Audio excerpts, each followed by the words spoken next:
Alright, so we're out here this morning. Didn't really check the weather. Thought over the weekend the weather's supposed to be pretty nice here, and actually drove into some rain. But I think this is just a small little band, and then the rest of the day is supposed to be nice. Local temperature out here, they said tomorrow 78, Monday 81, so that's going to be unseasonably warm. And it's starting to rain again. Anyway, we're going to get the tractor here untarped and check all the fluids, get it running, and then I also got the lawnmower out here. I'm going to do I got to cut the grass out front that just looks like it's too long. So, alright, let's get started here. Alright, so you got everything checked, everything looks good in fluids, and we're going to give it a start here.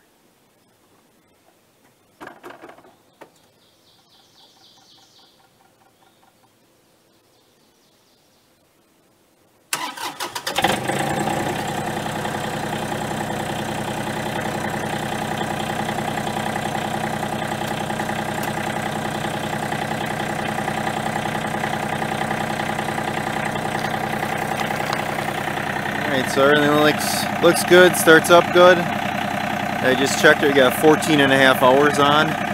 Don't know how many hours we're going to get today, because like I said, I got some lawn to cut and stuff like that, so yeah, let me get set up here. Alright, so in a previous video I had mocked up something similar to this with some cardboard or some paper bags, grocery bags. So the thing is, I don't think they laser cut it, but for whatever reason there must have been a piece of tape sticking up here, so I'll have to grind that off. But otherwise, I mean, it's pretty close. And the thing is, with this being off, this deviation, there's adjustment in those holes. If I loosen up here comes the rain again. If I loosen it up a little bit, I could straighten that out a little bit, but that looks like that's going to work. And then this is going to be the mount then for the saw. So, and it's made wide so I can get some bolts through there to bolt it to this plate. And then what my plan is to get a framework in front of the saw to set that ammo can and use for chains and tools. So I'm not taking the tractor along today because I got the lawnmower on here, but I was hoping that I could at least get the saw mount figured out so I can do some marking. And it's going to take my Sharpie and mark where it needed to be ground off some. I think this corner here too, I'm going to grind that off. This here, there's no reason that couldn't be ground off. So, and you know, maybe I could wait with that too until I get my mount made for the ammo can, but it'll be alright. You can still get on here, which is nice. There's still enough room that you can get by. I mean, if I had to, I could probably 45 that off too. But yeah, so it's not bad. Like I said, it was done kind of I don't want to say haphazardly, but it was a pretty rough, crude paper bag mock-up. So alright, I'm gonna shut it down here. I gotta get out of the rain. Alright, so I got a load of oak here, and it's pretty dry. It's been down for a while. There's no bark on most of it. With that loaded in the bucket like that, and then backing up a slight incline, the back wheel would spin. And even with the differential lock kicked in, it still would spin. I'd have to put it in four-wheel drive to get out, and that's I'm guessing because there's not enough ballast in the back. It works okay to drive the tractor around as is. I'm going to stick back here. There was one point where I had the back wheel off trying to lift up a stump, but most of the times when I've really been working the loader hard, like either trying to scoop a stump out or push it over, the loader will just snub. Even with the engine running at, I don't know what it is, 26 or 2700 RPM, it still will just snub. The loader won't lift. So yeah, I don't know. I think if I had my weights back here, I got 6. I probably should get 2 more and just put a set of 8 on the inside roll here.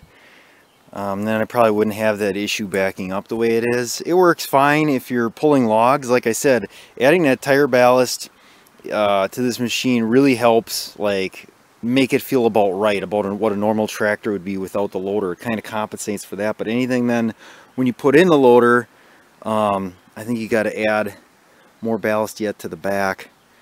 So yeah, when I was talking about this plate before here, it was raining, so I didn't really get to talk, but what I plan to do is mounting that that sleeve or whatever for the chainsaw in there somewhere, and then coming out with some sort of either angle iron or bracket so that comes in front of that. So I know I just left this on while I'm using it just to see, and it hasn't been a problem yet, but I'm still thinking, I don't know if this is going to matter though, because I'm thinking my bracket will come out right with this corner, so this probably doesn't have to be 45'd.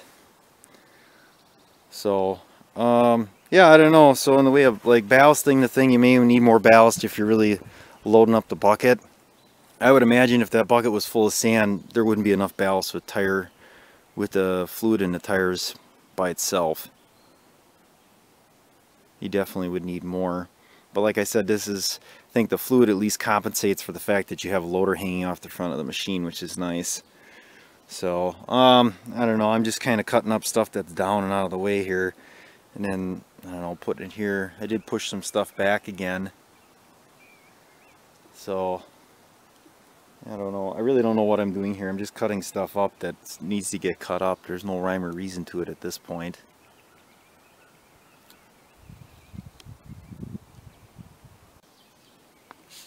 One other thing to note, and it may not be that big of a deal to some of you, but this tractor stinks pretty bad. Like, it doesn't matter where you got it parked, it seems like you're really catching a lot of the diesel fumes from the exhaust.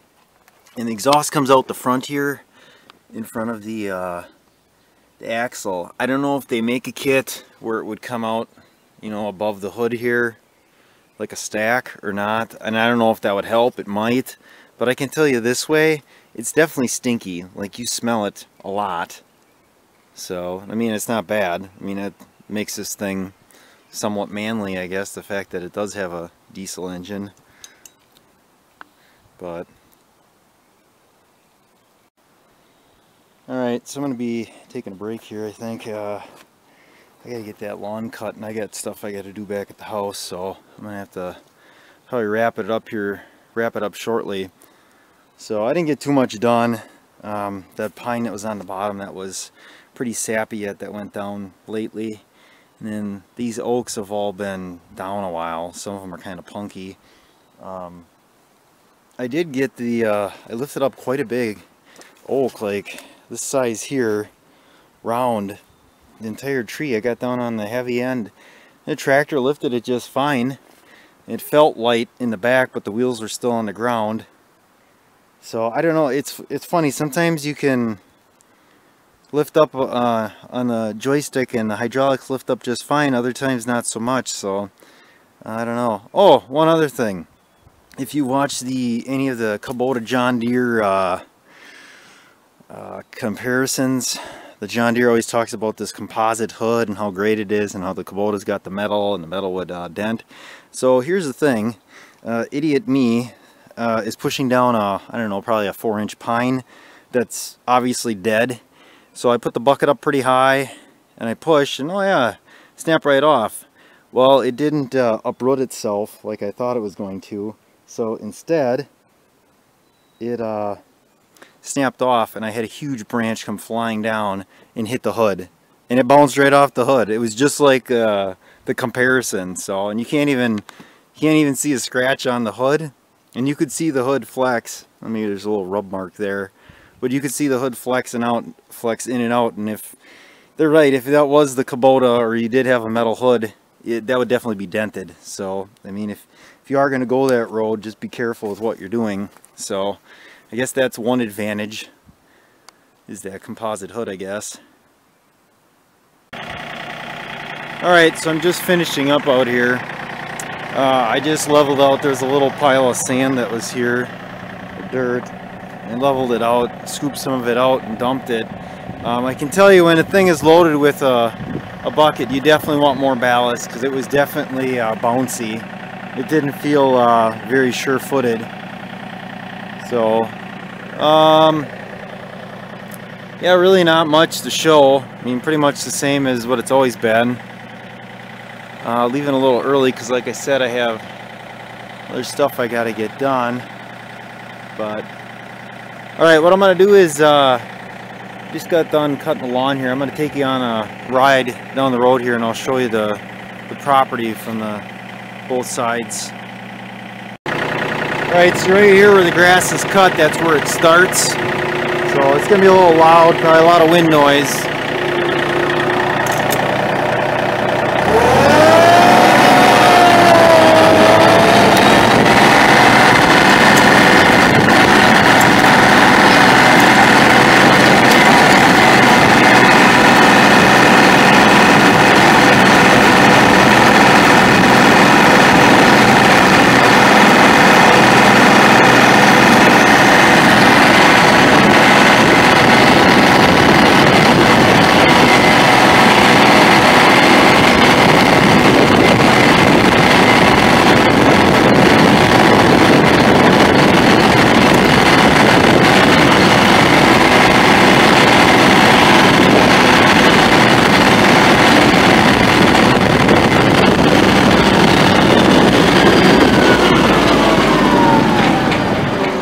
This is the corner here, and that goes down about another, I don't know, 500 feet or so.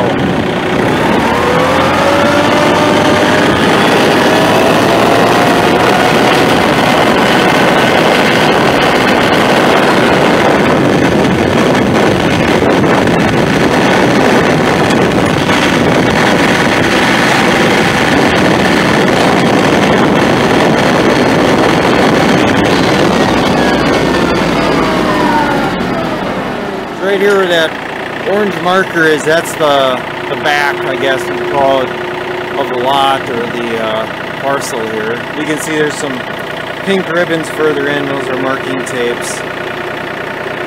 So that's what it looks like. This thing is really loud when you're going down the road. Alright, so one last look here before I take off. Maybe another week at best before I'm back here.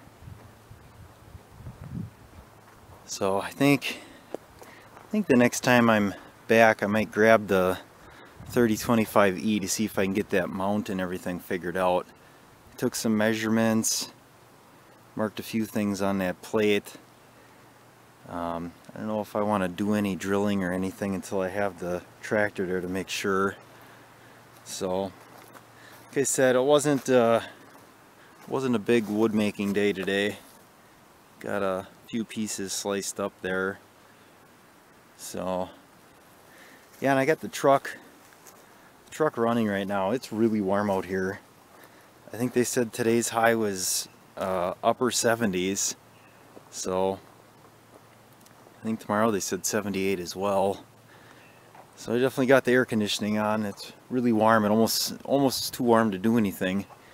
At least out here, especially when you got chaps on and everything.